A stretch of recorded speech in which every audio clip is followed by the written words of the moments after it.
Bonjour, nous sommes ensemble pour parler des surdoués, pour parler aux surdoués. J'aurais voulu enlever cette théorie du pervers et de la victime que j'ai jamais acceptée.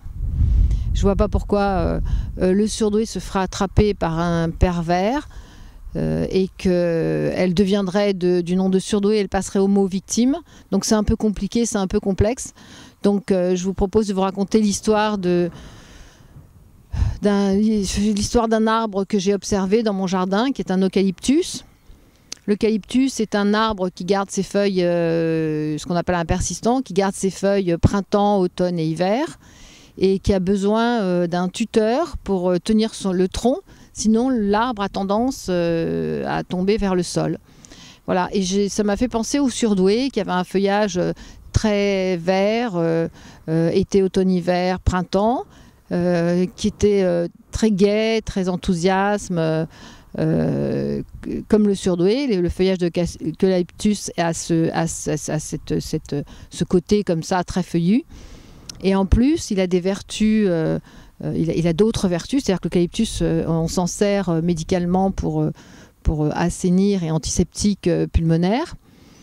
Donc en regardant cet arbre couché et pour lequel il faut un tuteur sur le tronc, j'ai pensé que c'était un peu comme le surdoué qui gardait son feuillage et qui avait le tronc de l'arbre qui est symboliquement, on analyse la structure de la personne et qui avait cette difficulté à se tenir seul, debout, on va dire comme ça, dans son élément, dans sa structure.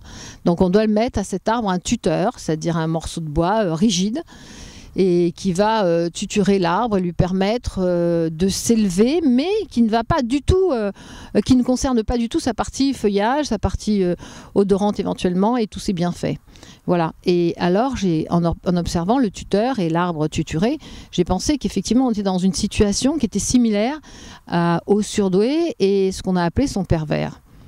Alors, le surdoué, en général, trouve une personne prête à l'aider, prête à le sauver, prête à le soutenir, qu'on a appelé pervers, et le surdoué devenait la victime.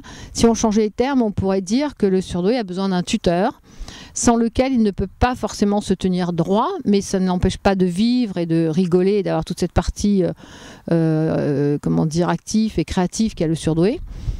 Par contre, donc si on reprend les deux éléments, si on enlève l'arbre, on va se retrouver avec le tuteur qui lui n'aura plus rien à tuturer et surtout perdra la joie de vivre du feuillage de l'eucalyptus et tout ce que cet arbre peut apporter dans la vie.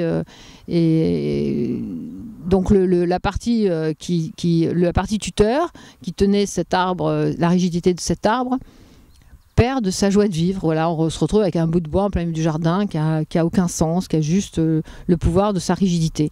Par contre, on peut retrouver de l'autre côté, si on les sépare, effectivement le surdoué, symboliquement l'arbre, l'eucalyptus, on les retrouve à ce moment-là presque au ras du sol, mais avec toute sa joie de vivre, toute sa créativité. Il perd aucun de ses moyens, si ce n'est le moyen de ne pas être soutenu. Voilà.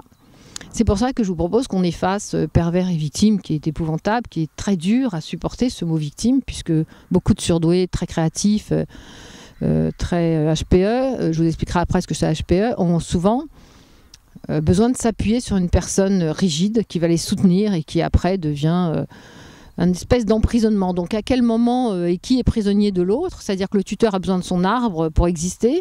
Et à quel moment l'eucalyptus, l'arbre, le surdoué, a besoin de son tuteur pour se soutenir. Voilà, toute l'histoire résiderait en ça.